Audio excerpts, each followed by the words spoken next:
the question. Sorry. Do you find the label anarcho-capitalist is a good one, or do you find that that's has some connotations with it that you don't ascribe to? You know, it's an unfortunate term because for those who understand it, we're good. But there is a lot of confusion. What I mean by anarcho-capitalist is one part anarchism, which is a word coming from the Greek an, meaning without, and archons, rulers. In other words, it is wrong for someone to claim rulership over another person. This does not outlaw voluntary contracts, agreements, rules, or criteria for how people act on any property you have or any property you've acquired through voluntary exchange or original appropriation. So that is the anarchist part, basically a society without a state or any group that has a double standard. If one group has the right to do things like Congress that no other group does, that is in effect one group ruling over the rest of society. That is why I'm an anarchist. The capitalist part is a definition you can derive by understanding communism, which is the abolition of private property, socialism, which is the institutionalized coercive interference between private property owners and non-aggressive contracts between consenting adults, and then with those two definitions, you end up with capitalism or free market or voluntarism being the antithesis of socialism, statism, and coercive interference. So capitalism would, in effect, be a social system based on the explicit recognition of private property rights and non-aggressive contractual exchanges between consenting adults. That is why I have no problem with the term anarcho-capitalist. I see it as interchangeable with libertarian, voluntarist, anarchist, natural law advocate, libertarian, free market advocate. I would say all those are interchangeable, and that's my justification. All right. So if you guys would like to ask any questions, right above this voice chat, there's the Keith Knight AMA. Just write your questions in there. So off the bat, what do you think about Jo Jorgensen, and will you be voting for Jo? So I'm actually not registered to vote, which I thought I was, but turns out I'm not. I'm not going out of my way to vote and become a registered voter just because it's too much effort for, virtually something that I have no even reason to believe that the votes are counted accurately. They're done in secret by a group that's not accountable. I don't want to get into it because it might actually implicate someone, but the one time I was at a voting poll in the election was in 2014 in Chandler, Arizona. I was there for 5 minutes and witnessed voter fraud right in front of my face. So when I see that on top of it sort of generating legitimacy for the existence of a state, I think that's a little ridiculous. I think a much better approach would be just to communicate the ideas and change public opinion. Now, I don't want to avoid the Jo Jorgensen aspect of this. I think she is definitely a net benefit to freedom. Some of the stuff she says is just ridiculous. There was a tweet about her, her saying it's good that Kamala Harris got in because, politics shouldn't be a boys' club. Good for her. I mean, even if you want women to be involved in politics, that would be the worst example of, hey, at least we have a woman in there, because it's the ultimate. We don't have standards any woman will do. I'd say the same thing about Sarah Palin. Whereas I think I think Carrie Wedler is a YouTuber. It's either Wedler or Welder. She is probably one of the best voices for libertarianism out there. So I love that, women or anyone is involved in there. But for Jorgensen to say that, I just thought that was a little annoying.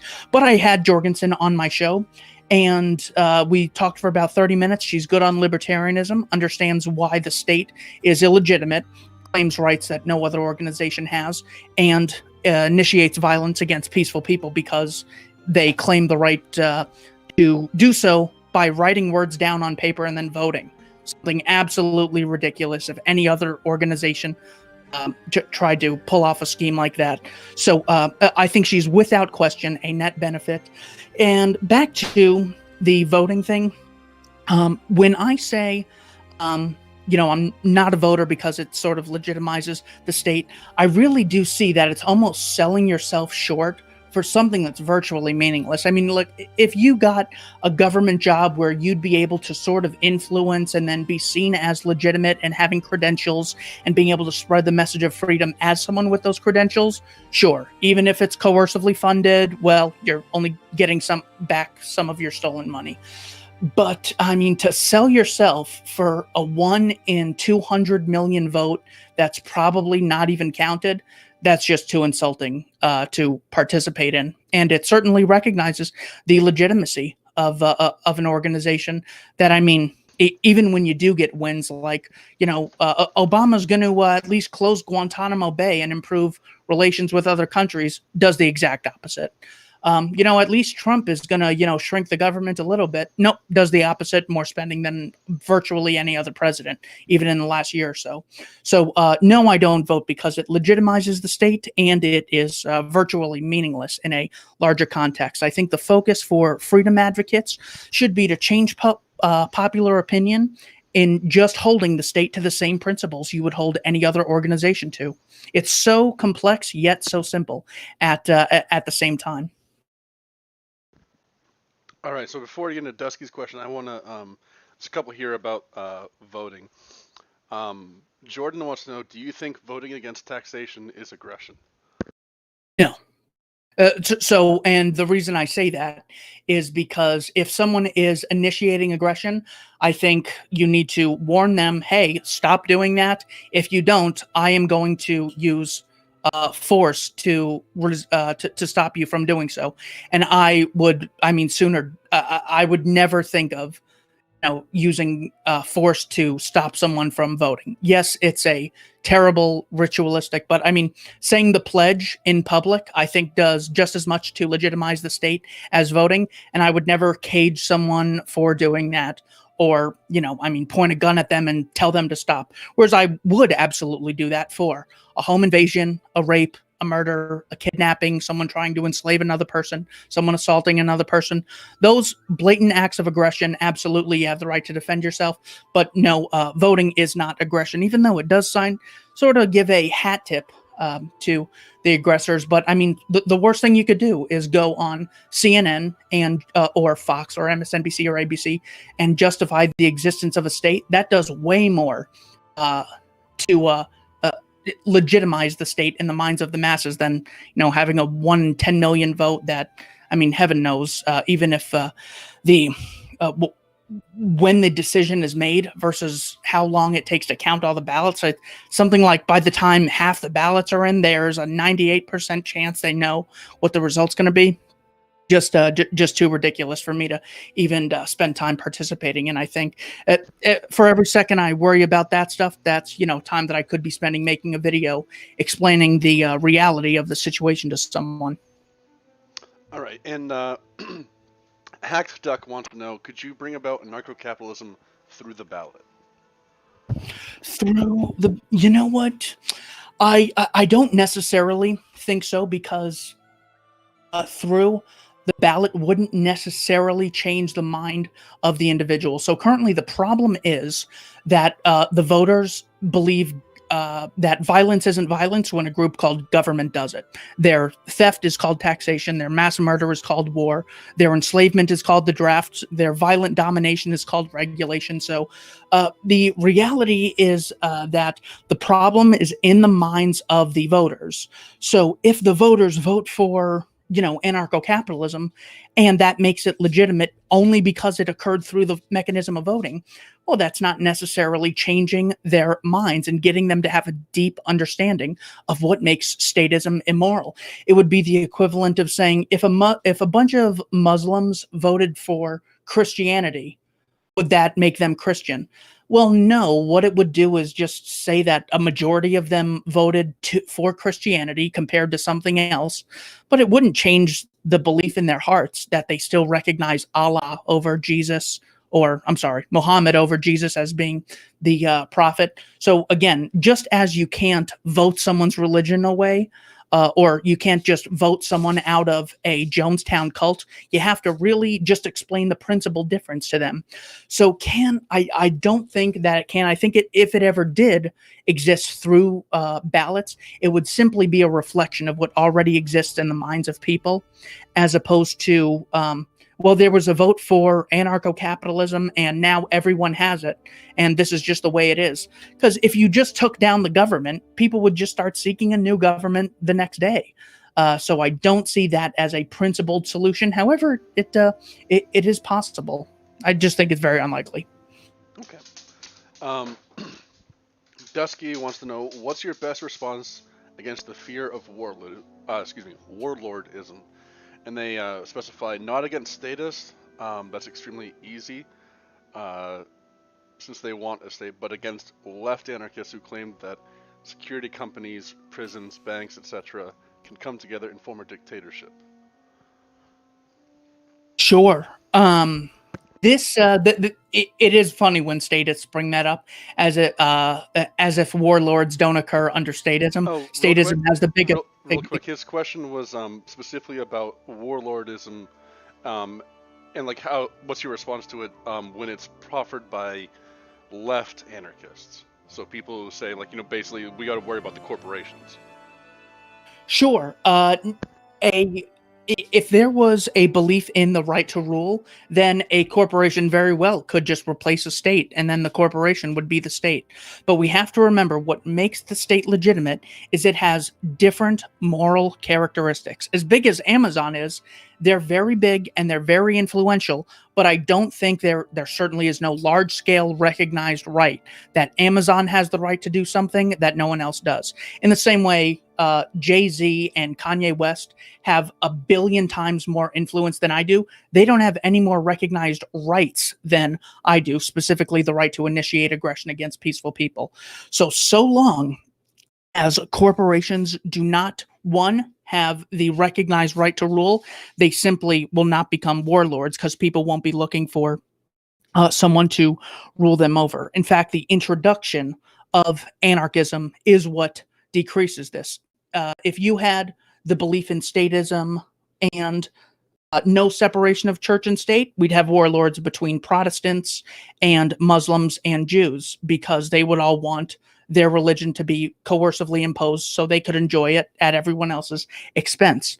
When you have an embracement of free market ideas, you don't recognize security companies as having extra rights than anyone else. They wouldn't have the ability to, disarm millions of people and force them to fund them, because you just don't have that recognition. You don't control schools where people pledge their allegiance to your corporation.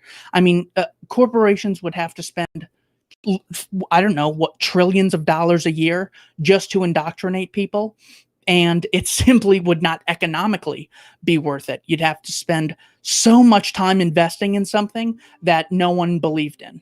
So I don't see that as a legitimate threat. I also don't see how left anarchism solves this, because you could have mini warlords, you could have Amish warlords. I'm not even entirely sure what the leftist critique of that would be. I guess it's just corporations would engage in profit-seeking measures. Therefore, they would use this profit to justify initiating violence against peaceful people. Yeah, it could happen. In the same way, terrible things could happen under any society. It's much less likely to happen in a society that embraces private property, recognizes competition, and does not recognize anyone's right to rule peaceful people. Does that answer the question, or did I just avoid the whole thing? I think so, but just to push back on it, you were talking about, if I understand what you're saying right, is that we wouldn't need to worry about warlords because there wouldn't be widespread recognition of their legitimacy. Is that an accurate characterization of your point? Yes, it is. And let's say that warlords would exist in the same way spousal abuse might exist and kidnapping, under which, if we are anti-warlord, What system should we embrace to drastically decrease the likelihood of a warlord arising? That system would be a system where there's no of anarchism, no recognition of the right to rule, and capitalism or free market voluntarism, where there is private property embraced. Any other system that justifies authority right away, that is a warlord by definition.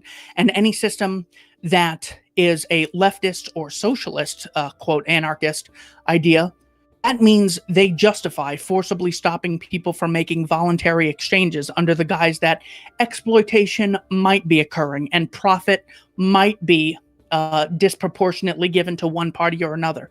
So that is much more of a warlord situation, where the socialist says a worker can't contract with an entrepreneur because the entrepreneur is going to make more money than the other person. You might as well be a warlord if you're telling people how to live their life and they can't make a voluntary exchange. So I'm anti-warlord. I think anarcho-capitalism is, in principle and practice, the philosophy we should embrace if we want to have no warlords. But don't, like, just what we have seen in the past, don't warlords normally lack publicly accepted legitimacy? Not necessarily. They're seen as a competing government as opposed to just a private organization doing what they want. For example, Somalia is a big warlord geographical area where people are having competing governments, which is still a recognition of the right to rule. It's competing statism versus anarchism. That is completely different in principle. It's like saying Protestants and Catholics fighting is the same as atheism. No, atheism is completely different from those two religions going to war. So in the same way, anarchism is completely different than states fighting for geographical areas. I think warlords are constantly seen as legitimate saviors with extra rights, and their murder is just, murder on the behalf of a virtuous idea that hopefully can be embraced by the nation. I don't see warlords as having institutionalized legitimacy. Even if they do, then the goal is to make sure you hold the warlords or whoever they are to the same standards you'd hold anyone else to. And that would mean that you have the right to resist them. All right. So for what it's worth, Joel, the person who asked it, said that he's satisfied with the answer and thinks that you actually answered it. Okay. Well, thank you for letting me know that, because I definitely I appreciate people's time, and I don't want them to ask a question and me just screw them out of their efforts. All right. So next question is from Dusky. How do we prove self-ownership the basis of the NAP? The way you can justify self-ownership, I believe, is simply by saying you, with regards to others, have a better claim to your body than other people do. So if we just have person A and person B, either they have self-ownership, A owns A and B owns B. If we have anything that deviates from that, A owns a percentage of B, well then B has to own a percentage of A. And until A gets B's permission, A cannot act. This gets us into an inherent contradiction. Or if everyone owns everyone, then obviously everyone's enslaved to everyone else. So the only consistent approach to having a view of the morally justified way for a society to run or for people to interact, in the same way we would need to find consistency in how objects fall to have a theory of matter, in order to have a theory of ethics, unless it applies consistently and can be practiced in the real world, I think it's completely illegitimate. So the reason I think self-ownership is justified is because I have a better claim to my body with regards to other people until I have, say, initiated aggression against someone else and the property that they have justly acquired. So because I am the genesis of my actions, I am also responsible for those actions. That's why if I commit murder, it's not like, well, you only are 50% of a self-owner, so let's have other people also go to jail with you because you don't own yourself. You're not fully responsible. It's like, no, we should just have the jail system that we have and apply it consistently. I'm responsible for my actions. If I contract with someone and they choose to give me their property that they've justly acquired, then that property becomes mine. And then I have, with regards to others, a better claim to that property. So because I am the sole decider of how I can operate my body, it gives me a better claim to my body than others. Doesn't mean I don't do stupid things or irrational things. It means that even though I might have a bad claim or a weak justification for how I choose to live my life, it's still a hell of a lot better than the claim that anyone else has. So if only I directly control my body, you cannot directly control my body. You can only control me by first directly controlling yourself. Then you could indirectly, forcibly move my arm by you engaging in the act of self-ownership. So if we don't have self-ownership, we are basically saying some people have rights that other people do not. And before you act, you don't own your body, so you have to get permission from other people, because you can't just do whatever you want with your body. You have to take a vote, and then the voters decide what happens. Well, how come they get to vote? They get to choose to vote, but I don't get to choose to open up a business or build a porch on my own property or have a commercial exchange without the state or ruling class coercively involving themselves. So because self-ownership is the only consistently ethically applied idea, is what makes it morally legitimate and superior to ideas of socialism, fascism, or collectivism. All right. And Sushi Lover wants to know, have you ever considered voice acting Robin from the DC universe? Voice acting Robin? I actually am not familiar with that reference, unfortunately. If he wants to send me a video clip on Twitter, I am at @AN_capitalist. I think that's funny. So I will take a look at something like that. That'd be funny. Dusky wants to know, let's see, I'll go through his other ones first. Oh, jeez, I'm sorry. Sorry about that. When do people start having self-ownership, and by that logic, consistency, don't animals also own themselves? So at what age people come to own themselves? I think there's definitely a lot of ambiguity. I mean, certainly it's not age 1, and it's also not age 80. At what age is it exactly?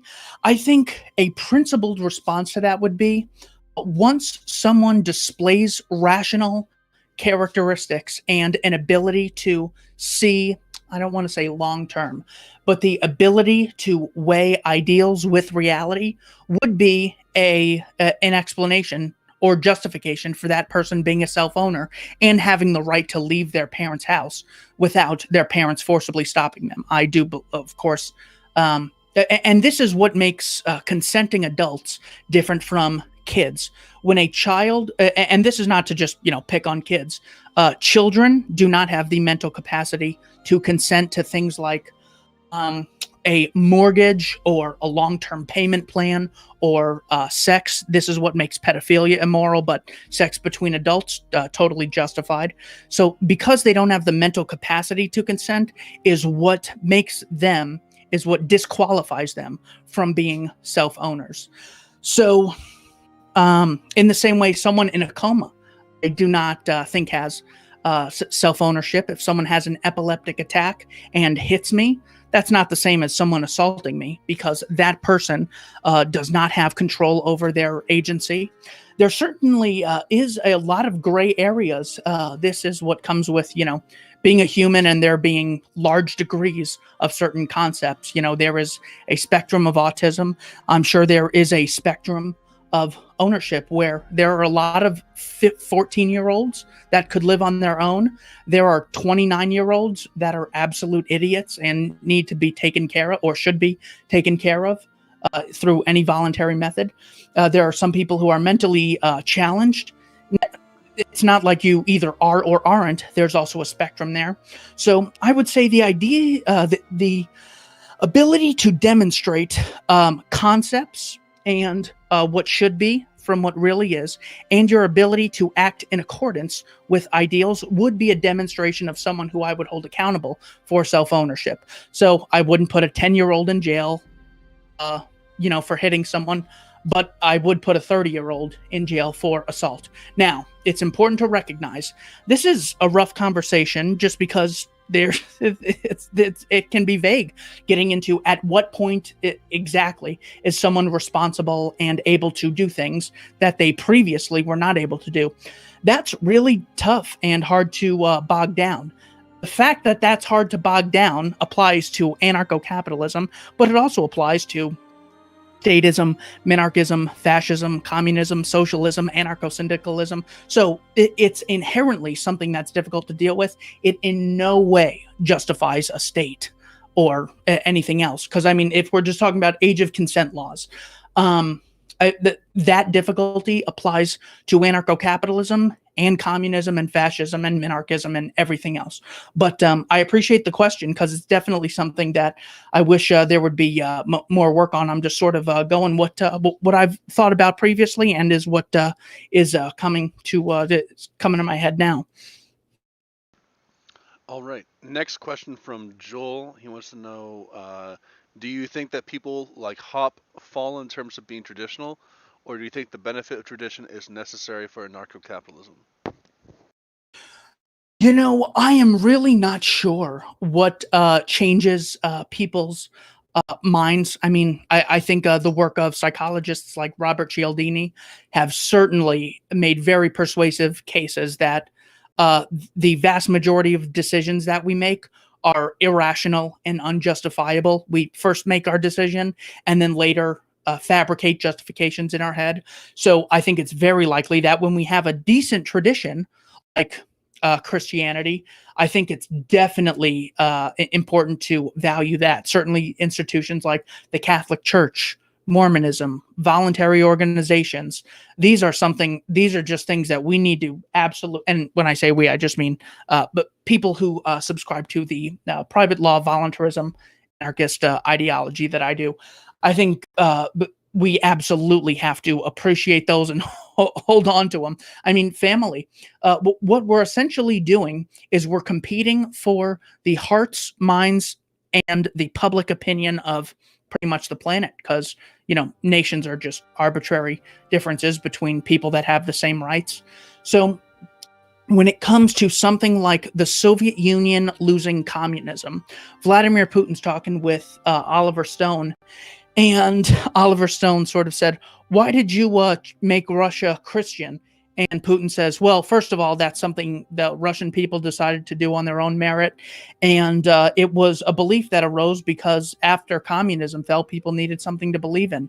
And when I saw that, I'm just like, that was just a blowing away moment for me, because it is so true that people, unfortunately, simply are exchanging one prejudice for another, as opposed to having a really consistent, principled idea. So, I mean, you can get rid of, forcing someone to pick cotton against their will and it's celebrated, but then you force someone to go fight a war against their will under the guise of the draft or conscription. And we're like, well, thank God for that. And that's just them paying back society for the fact that they benefit. So unfortunately, what we're dealing with is people exchanging one prejudice for another and not having principled differences when they, quote, change their opinion. So I definitely appreciate a lot of traditions, but at the same time, the fact that something is old and has been done by a lot of people for a long time in no way is a moral justification. So of these institutions should not be above criticism, of course, but I definitely think they should be valued. But then again, I could totally see another approach being, instead of embracing traditionalism, let's move forward. Let's go past the idea of people having the right to rule each other and make sure only voluntary interactions are justified in our society. So I could see the appeal of anarcho-capitalism and libertarianism being the result of people embracing tradition and saying, we need to go back to our roots of family and people interacting socially. And all we have to do is take this beautiful tradition and introduce voluntarism. Or I could see it being, we need drastic changes. We need to embrace a philosophy where there is no central bank, no group that writes words down and gets to violently impose them on everyone else. I could see it really going both ways, both the traditional appeal and the we need drastic change appeal. Because again, when we're fighting for authority figures, we're basically saying you should choose the ideas of voluntarism over the ideals of statism. So when someone believes in government, the problem is they don't have enough intellectual competition. So when the state tells them to murder someone, they will either applaud it or thank someone for their service, instead of really thinking, well, I was always raised, thou shalt not murder. Shouldn't I hold government to that same standard? I was always told, thou shalt not steal. If I become a congressman, does that give me the right that I previously didn't have? So the fact that there are competing allegiances for authority, I think, is a great foundation for libertarianism to be built upon. But hey, I'm open to it either being the result of progress or an appeal to tradition, so long as people understand the concept. I'm totally on board. I think Hoppe's done terrific work in recognizing that it's not only through rationality. Sometimes it's just introducing competition, and then people 100 years later stating that, oh yeah, they never believed that anyways. I mean, I don't think there was necessarily a moral change in people's hearts and minds for slavery. The vast majority of people are just passively accept the ideas that are fed to them and say that, oh yeah, I would have believed in this anyways, for some fake justification. All right.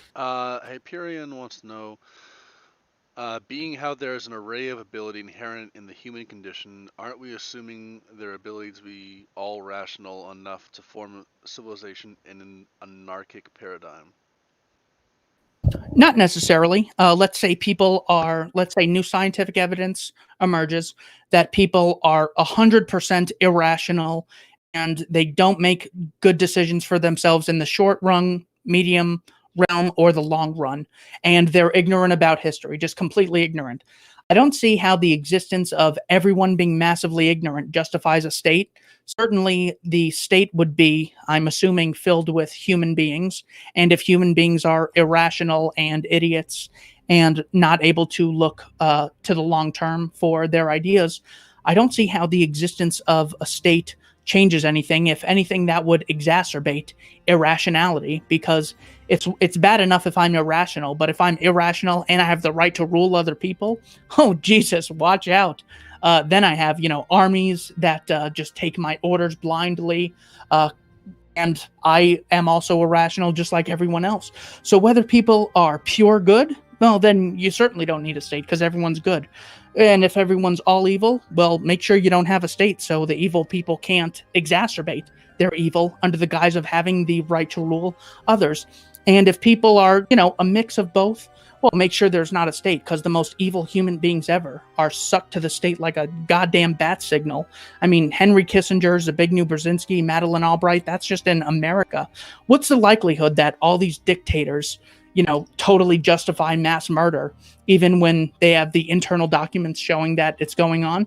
The greatest psychopaths on the planet are able to massively amplify their evil because they occupy this position where there are not principles held to them that they otherwise would.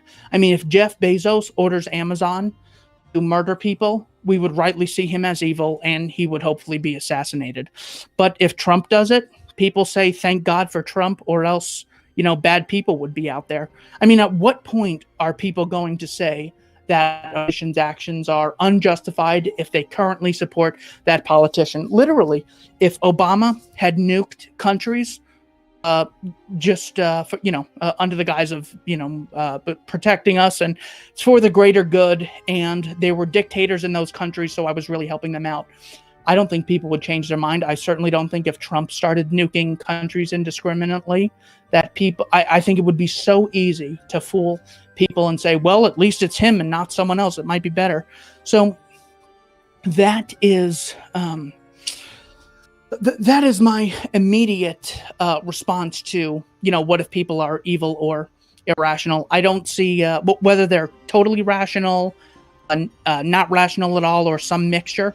I don't see how that justifies a state. It's the equivalent of saying people are irrational, therefore Apple, the company, has the right to rule people.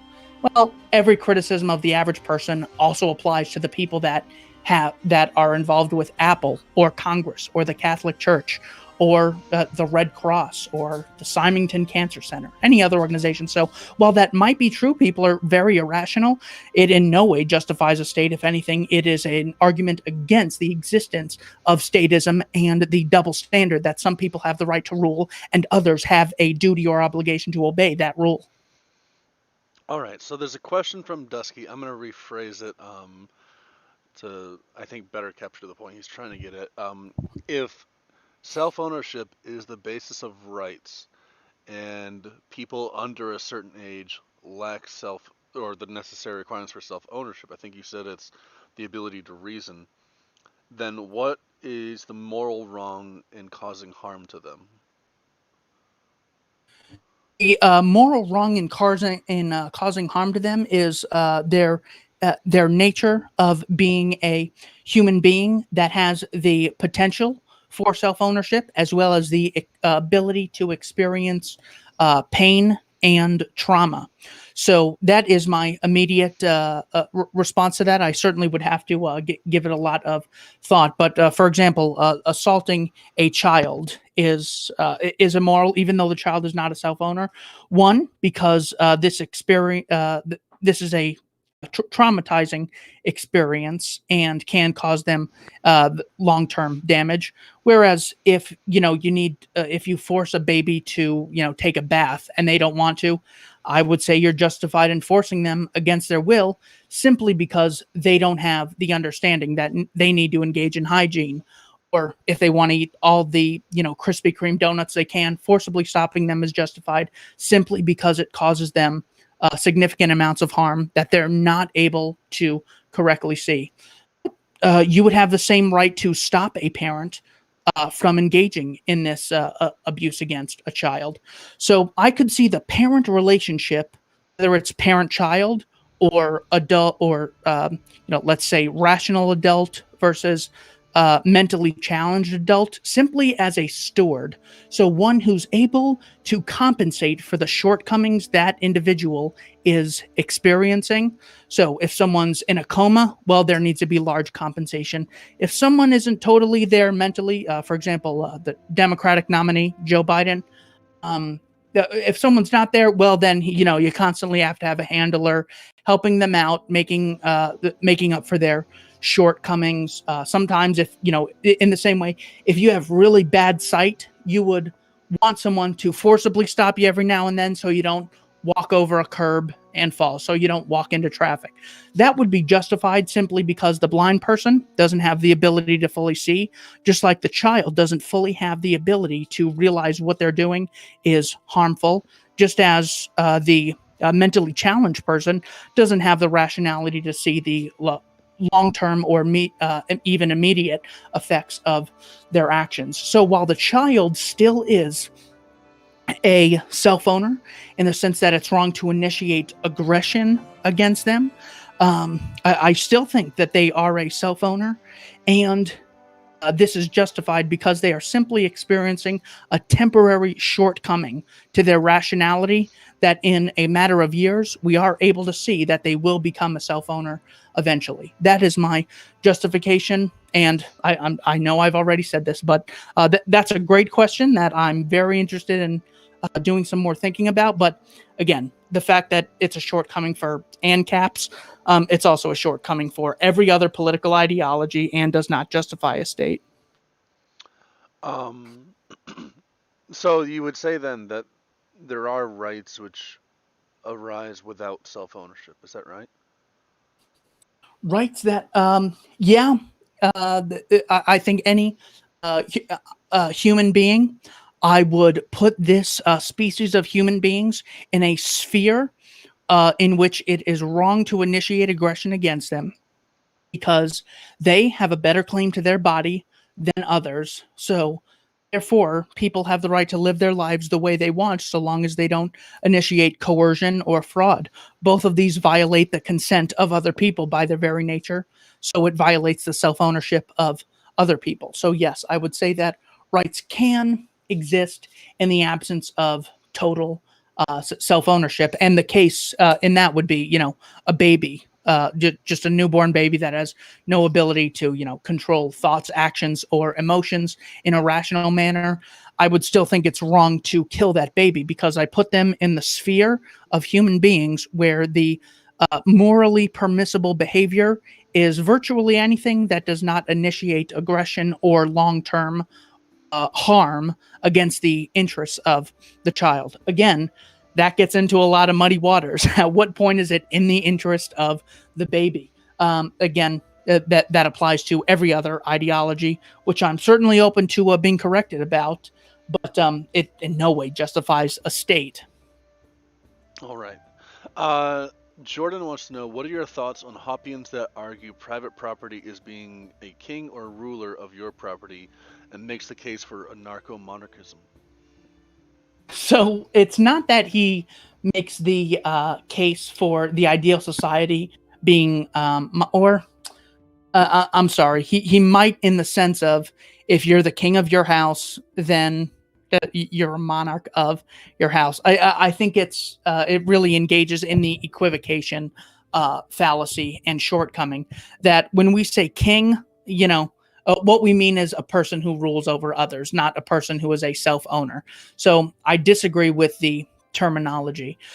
As far as I think it's an interesting way to argue or to prove a point that if you say I believe the president should have this power or the king should have this power, you could say I think everyone should be a king. I'm just an equality person, so everyone should be king of themselves and they should be king of all the property that they justly acquire. That's just a different idea on how to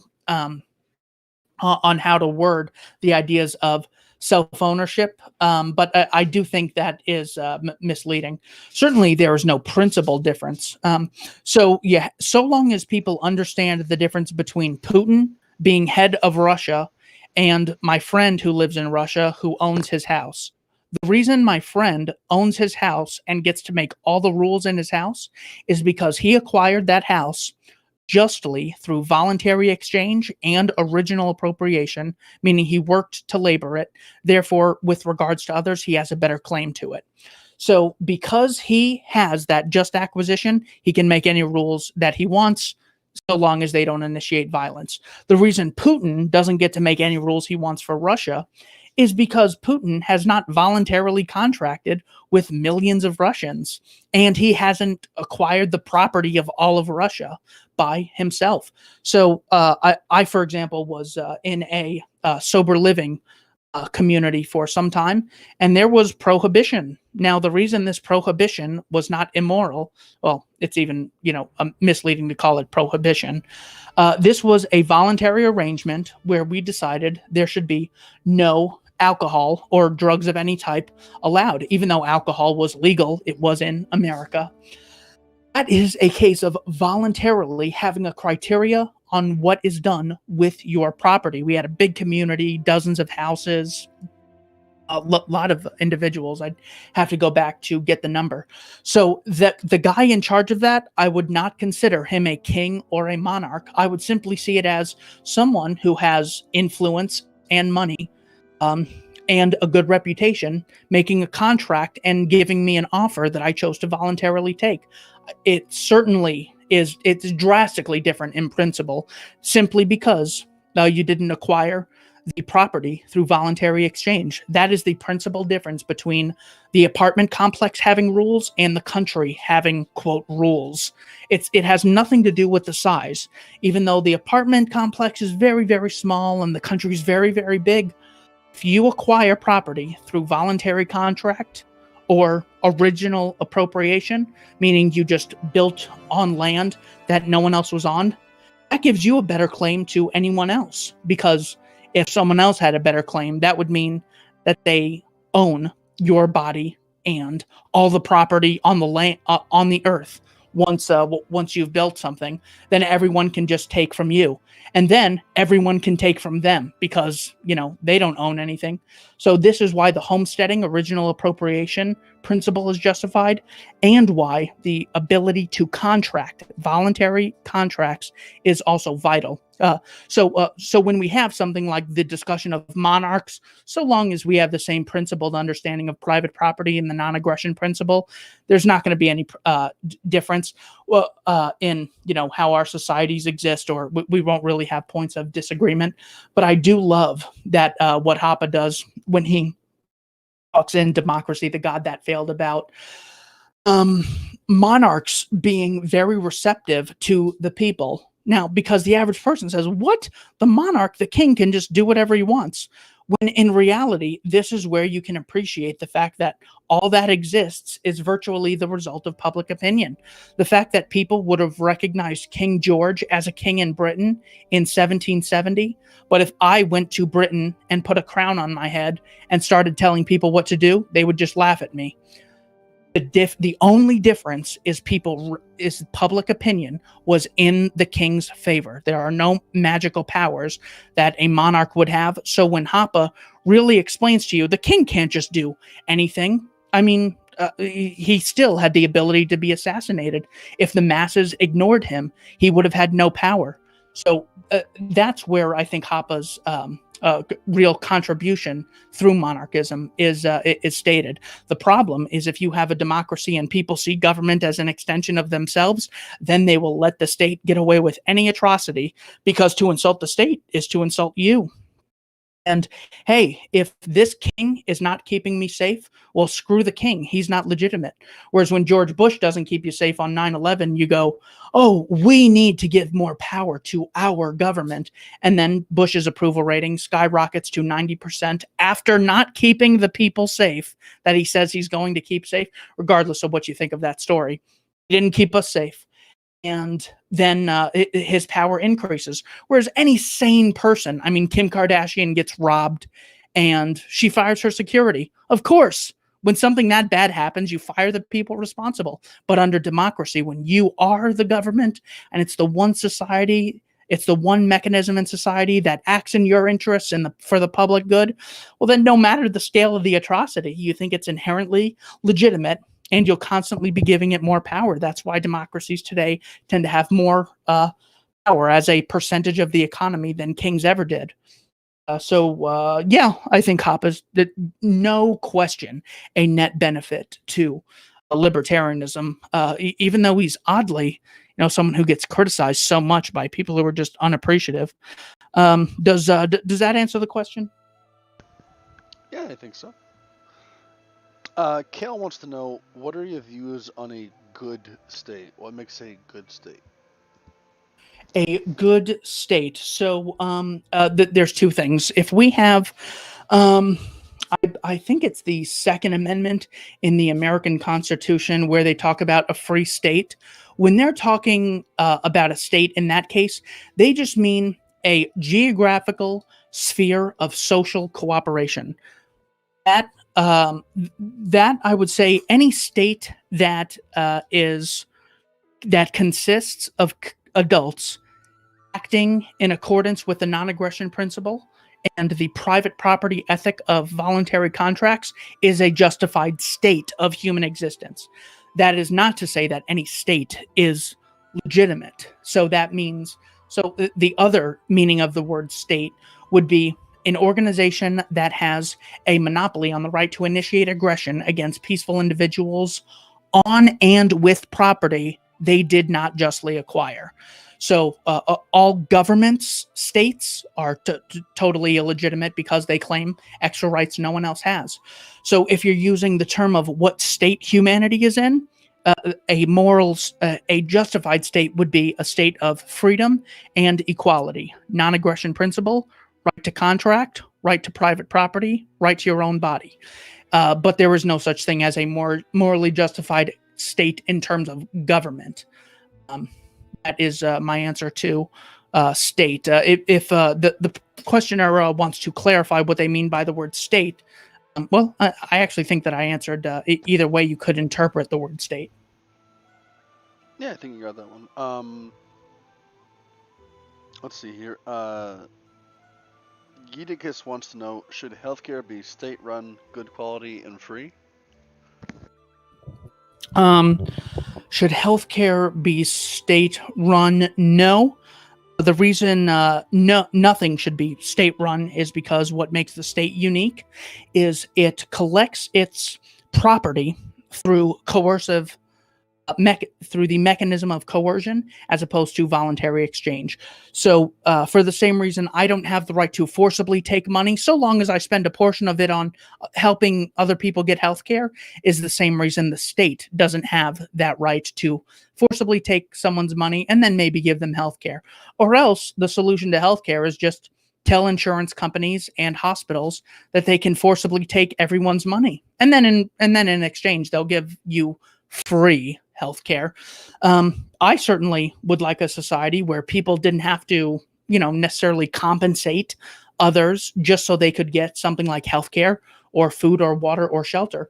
The problem with the idea of positive rights or the right to something is pretty much that it doesn't exist without engaging in a performative contradiction. For example, if I have a right to a house, that means other people have to have an obligation to build me a house.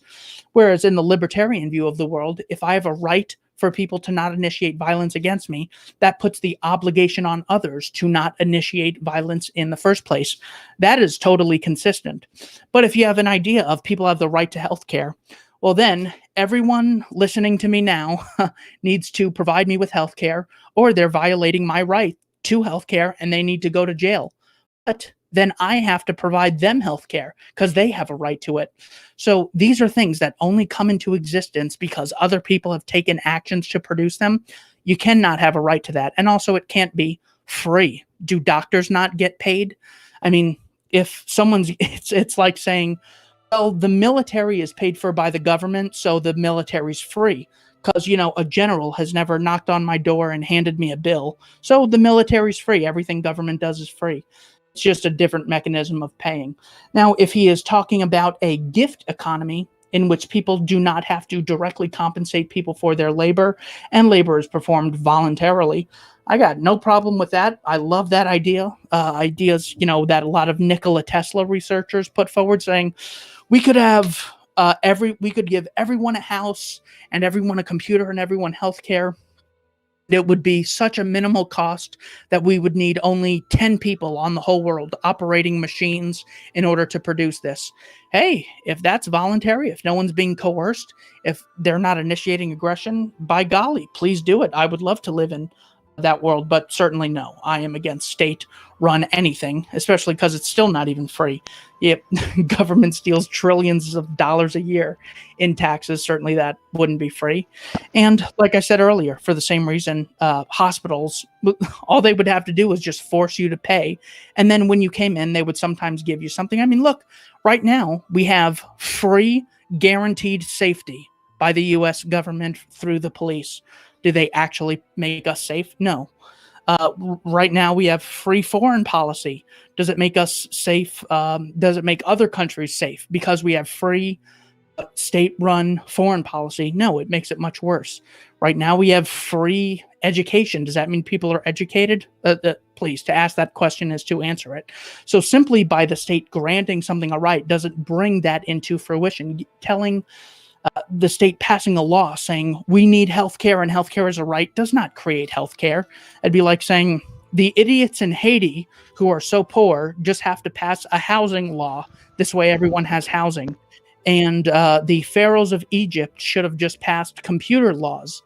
This way everyone had a computer. No. The best way to increase people's access to goods and services, whether it's healthcare or anything else, is to make sure there's a free market where people have the ability to have conversations without coercive interference between private property owners and consenting adults. You want to make sure there's no coercive regulation at all, which drastically increases the ability of people to have access to goods and services they otherwise might not have. Very good. So that is my principled approach. The real world economic approach can easily be seen with going back to Cornelius Vanderbilt.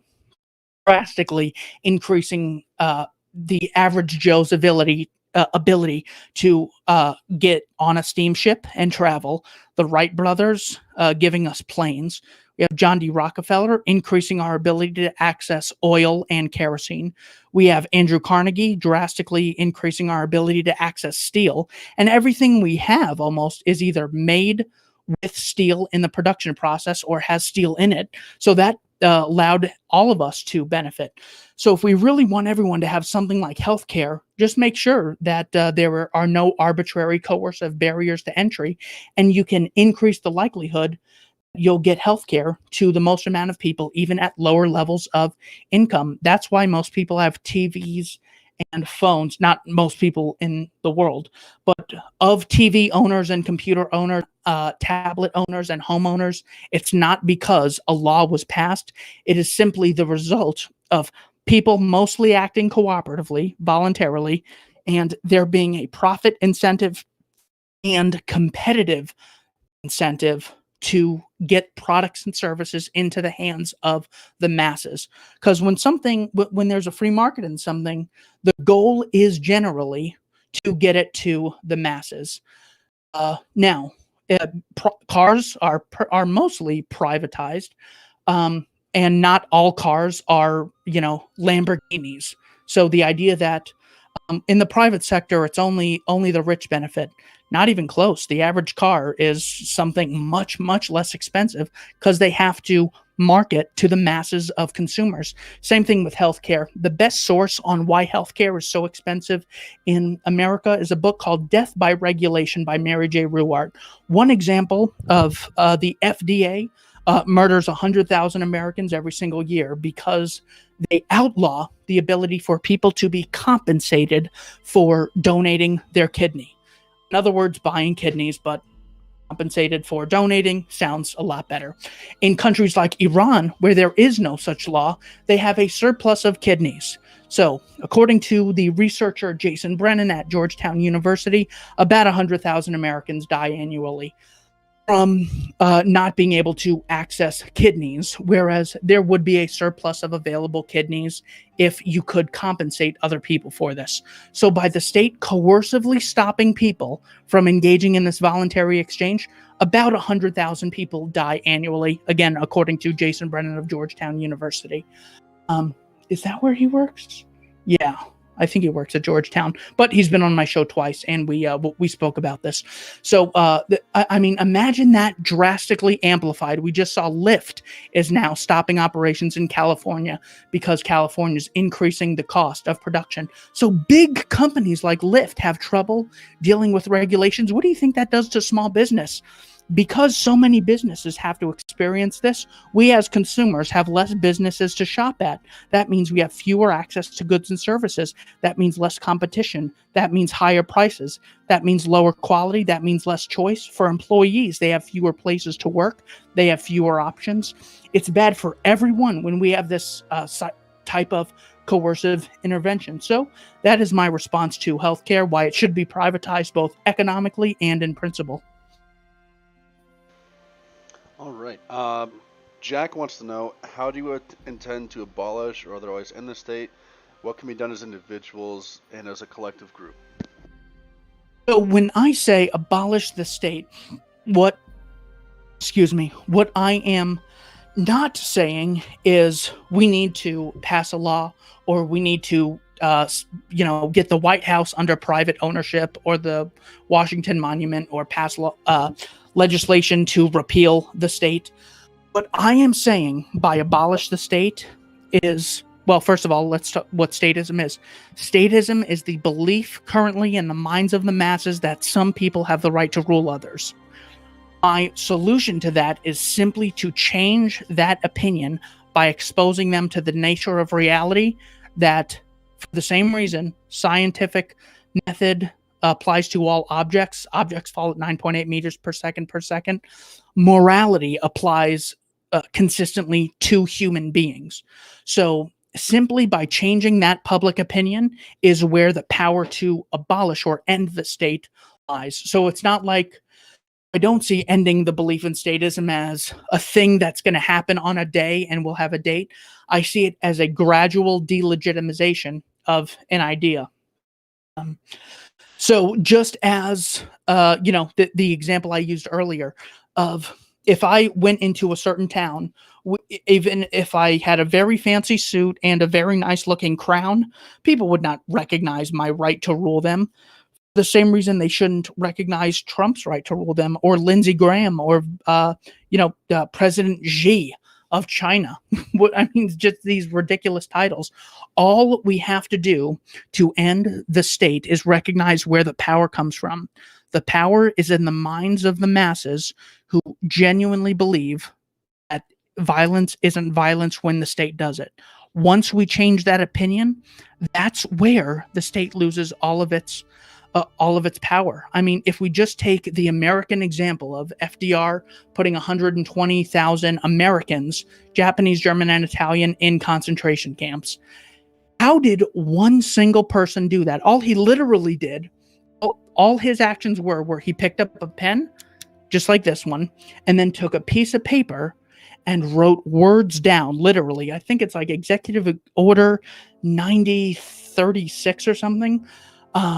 He literally wrote words down on paper, and because people believed he had the right to do that, they put hundreds of thousands of obviously innocent people in internment camps. Same thing happens with Stalin invading Ukraine, murdering millions with the Holodomor, Hitler invading countries, all the atrocities that occurred under him. So it's simply changing the idea that people have inside their head. That is where statism lives, and that's where it dies. Oh, I'm sorry. And you said, what can the individual do? James Corbett, I got to give him credit for this idea. At the end of his excellent Who is Bill Gates documentary, he says, ideas are like a virus, and to get these ideas out there, you have to you have to come into contact with someone and, give them this idea in the same way coming into contact with someone could give them a virus. And then they might give it to maybe no one else, or they might give it to one person or 20 people. And those 20 people will give that idea to plenty of other people. So the best thing that I would recommend, and again, this is one of probably the thing that I'm most open to out of anything, is how to communicate the message.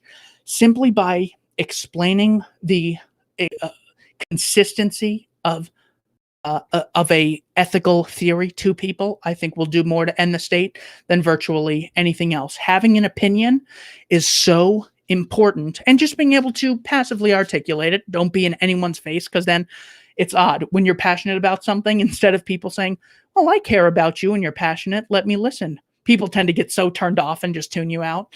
So if you just passively say, I am a voluntarist, I believe all actions should be voluntary.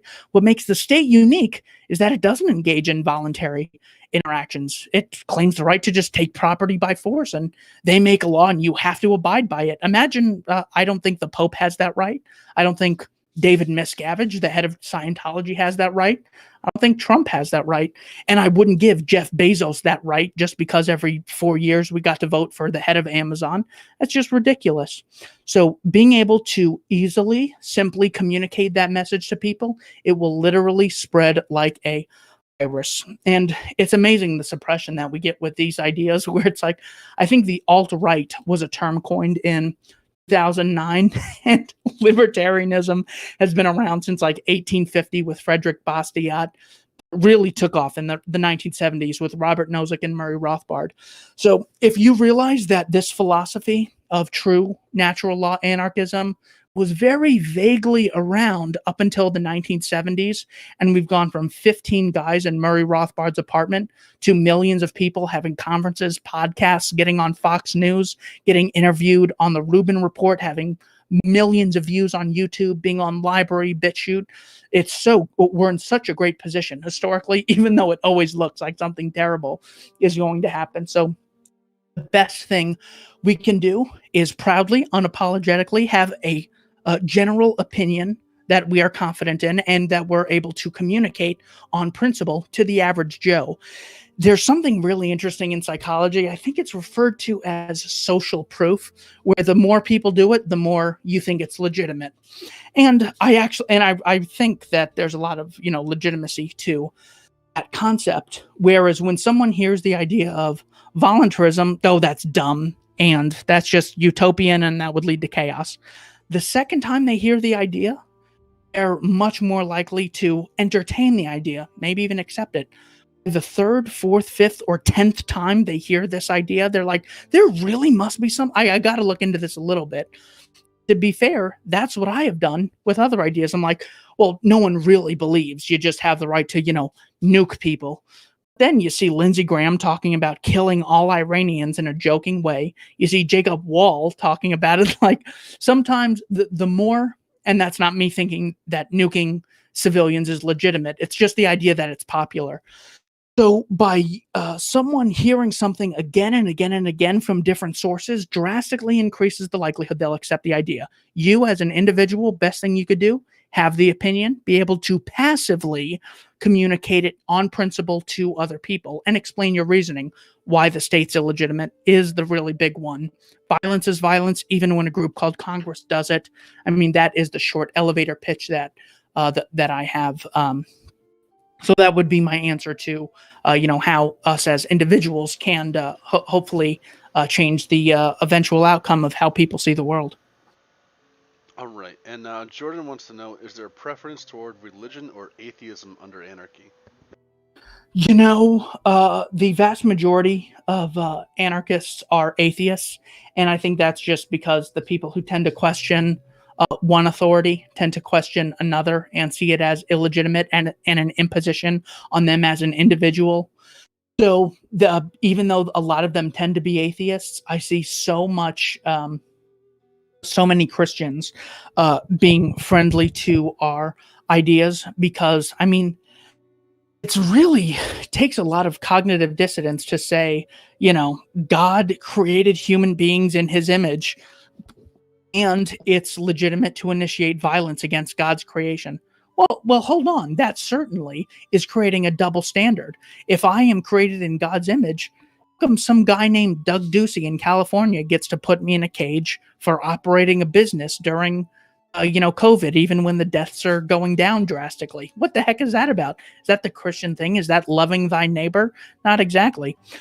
So I'm very curious. If I had to bet, I would say it's more likely to occur under a Christian, um, a Christian society where they simply see God as the great creator of all things worth living for, and they see people as moral equals. I think it's more likely to occur. I could be totally wrong about that. That's just because most atheists are really into big government. I mean, you look at the number of progressives and socialists, and they just simply believe in a different God. Their religion is democracy, which is a belief system that so long as a mechanism of voting is occurring, or so long as something is done through the mechanism of voting, I should say, then it's totally illegitimate. They have drastically different standards. That's what makes it a religion, where there's no rational approach to anything. They just will blindly obey and have double standards, even in the face of all opposition. So, but I think a religion like Christianity or even Judaism, I don't know enough about Islam to have a developed opinion, but even Mormonism, I would say these people are just primed for anarchism. It's like God created us. That's why it's wrong for us to initiate violence. That's why everything should be voluntary between consenting adults. And people should be able to achieve their dreams without coercive interference from some other psychopath who thinks he's God trying to rule us. Thou shalt not murder, thou shalt not steal. Let's embrace these ideas consistently. I could really see that going with some Christians, but then again, you get a lot of Christian idiot warmongers who will justify any amount of atrocities so long as the government does it. So that is my long, annoying answer to I think Christianity, but I'm open to being wrong. All right, so in a similar vein, there's probably a term for it. I don't know what it is, but there's been an idea proffered that as society becomes less religious, the state influence or power will grow. The idea being that it's somehow baked in the cake that humans need a god, and in the absence of religion, they'll find something else. What do you think about that idea? Yeah, that definitely is consistent with what I mentioned earlier. Whereas when the state was shrinking in Russia, you had to usher in Christianity, or else Jesus knows what would have taken its place, so to speak. And when religion goes away, sometimes people exchange their, say Catholic belief with a consistent theory of ethics, which would be libertarianism. Other times they exchange it for, now right and wrong is not decided by the Pope. It's like, okay, that's step one. And what is decided by right and wrong is laws that are passed by this group called Congress. It's like, oh God, you were so close, you were on the right track, but then you just fell off. So again, very often we see people just exchanging prejudices and not having a principled difference in belief. They go from one cult to another, as opposed to really saying, you know what, cult is based in irrationality and non-consistent ethical theories. I am just going to be a non-cult member, which is the equivalent of being an anarchist. I'm not part of any group that advocates politics, which is violence by definition. So, yeah, I am totally on board with the recognition that there was a great deal of benefits that we see with things like even the Boy Scouts. Of course, you have terrible scandals in these places like Boy Scouts and the Catholic Church, but those also occur in a lot of public schools run by the state. So yeah, anytime people often look to something to justify their beliefs. If it's not a state, you better have something there that they can grab a hold of, or else they might very well fill it with something worse. I totally agree with that. All right, last question we're going to take is from Dusky. He wants to know, can someone homestead the line around an entire unknown area, as in build a fence, and then demand that people pay to pass through? Yeah. So if the building simply a fence, I don't think would justify the existence of ownership. I think it would have to be a practice of building property and being able to attend to it, or attend to it through other people, such as contractors. So, I mean, of course, you could just build a fence around the world and then say anyone who does anything has to get my permission. So now, again, this is a case of ambiguity. What does it mean to work or mix your labor? Is it building a fence? Well, no. Does it mean you have to be there every second of every day for 50 years before it's yours? Also, no. So finding a happy equilibrium, this, again, very difficult. Also, again, does not justify the existence of a state. It's hard for us to, I mean, does a state have the right to tell us, you can't travel to one place or another as they're doing now with COVID? Of course not. If we were in a left libertarian society, well, and you couldn't exclude people, well, that is you claiming ownership. For example, if I say, right now we have a place where there's a fence.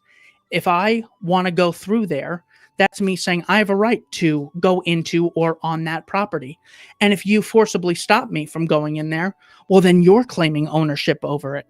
So there is no such thing as no one having ownership, because if you stop me, you're claiming the right to that property. So someone has to, by definition of us existing, we have to make that call. So who has a better claim to it?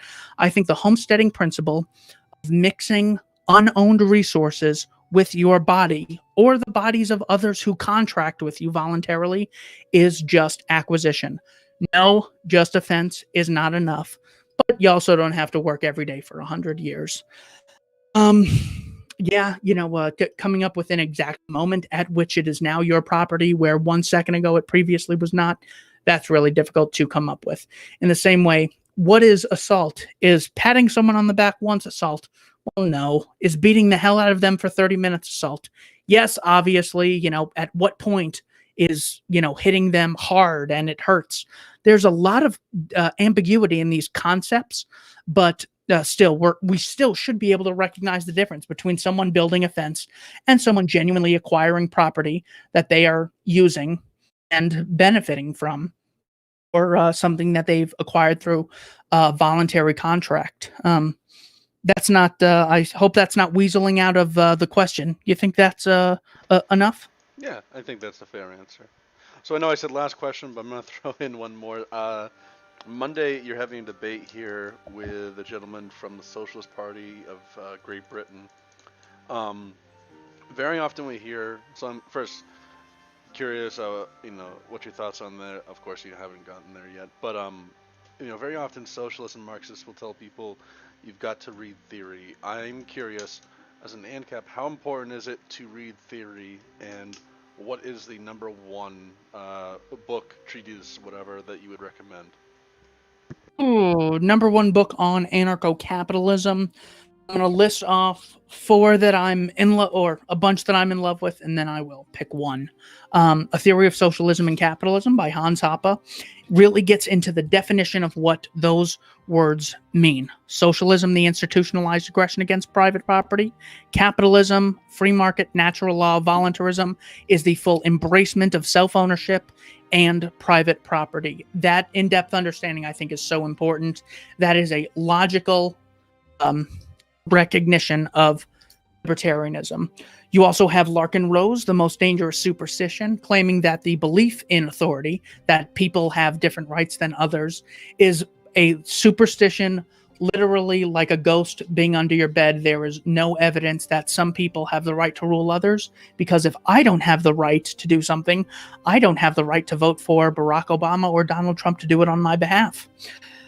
Another good book is Everyday Anarchy. He really takes you away from getting scared about the idea of anarchism, because the best example of anarchism is the vast majority of your interactions. Anytime you engage in a voluntary interaction that involves consenting parties, you are engaged in anarchist activities by definition of the word, and without archon and rulers. So voluntary marriage should be the rule in society, and voluntary commercial interactions should also be the rule in society. So Everyday Anarchy, and the follow-up Practical Anarchy by Stefan Molyneux is another excellent book.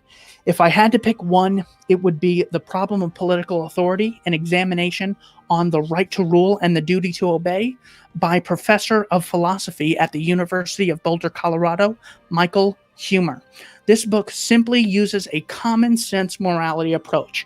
Now, just because something is common, popular, and widely recognized does not make it true or moral. However, he really gets into the ethical intuitionism of why voluntary exchanges are morally justified and state interactions are not. So he asks, why do 535 people called Congress have the right to rule 330 million strangers? And why is it that group called government and not, the blue politics discord? What if you guys took a vote? Then would you have the right to rule, Scottsdale, Arizona, the state of Arizona, all of America, all of North America? You're just a group of people. So unless you engage in voluntary exchanges, you really don't have the right to rule other people.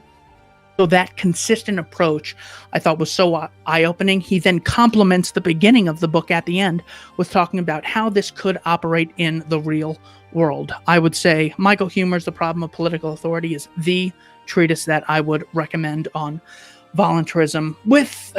And also there's an essay called Anatomy of the State by Murray Rothbard, which I think does another great explanation of what the state is and what the state is not, what makes it a unique institution worthy of condemnation. But I'd have to go with Michael Huemer's book, because that is an actual treatise format. It's not just a brief essay like Rothbard's. All right. Awesome. Well, thanks for coming on, and